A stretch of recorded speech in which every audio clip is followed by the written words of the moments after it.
سلام و درود به پایان به شما عزیزای نازنین، طرفدارای عزیزم در هر جای دنیا که هستین. امیدوارم صحتمند و سری حال و جور باشه و همیشه خوشبخت باشه. تشکر از عزیزای نازنین که همیشه مرا جستجو میکنن و از من سوال میکنن که کجا هستم، کجا شدم. مخصوصا از تاجیکستان زیاد به من سوال ها میباید در سایت های اجتماعی و همه عزیزای نازنین گفتنی هستم که خواطر نشوید. صدرالدین هست و فعالیت داره و فعلا در امریکا هستم و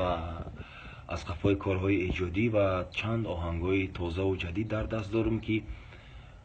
روزهای نزدیک به دسترس شما میشه با ویدیو کلیپ های بسیار زیباش که از طریق شرکت بسیار آوازه‌دار رامین منصور پروداکشن تهیه میشود و اینچنین برنامه های هنری در آمریکا دارم که با دعوت شرکت بسیار آوازه‌دار فراد انترتینمنت دعوت شدیم برای کار و از این خاطر برای چند مدت من در امریکا میمانم و زیاد آوازه شد که اهلی عائله هاشم یعنی اولاداشم با خود برده، ولی به من امکانیت از طریق فراد انترتینمنت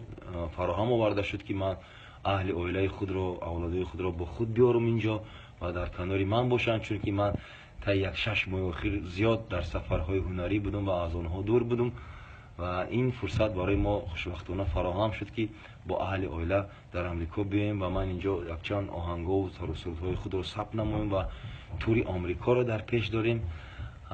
و این دو شرکت بزرگ فرهاد انترتینمنت و رامین منصور انشالله کوشش میکنن که یک توری بسیار خوب برای شما بگیرن و با آهنگ‌های تازه و آهنگ‌هایی که شما دوست می‌دارید عزیزای نازنین که در امریکا هستین منتظر باشید و انشالله ما همه دنیا رو گشتیم و همه جایی که طرفدارای خود رو داشتیم شکر خدا آنها رو همه رو از نزدیک دیدیم، لیکن بجز طرفدارای آمریکایی خود و آرزو دارم که همه فارسی زبانای نازنینی که در امریکا هستن ما رو دستگیری میکنن و با کنسرت های ما تشریف میارن و بازم تشکری زیاد از فرهاد انترتینمنت و رامین منصور پروداکشن که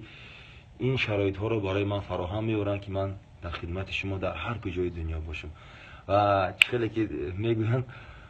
هر کسی که ما رو میکوبید از امریکا میابید. زنده باشید. با شما هستم صدرالدین.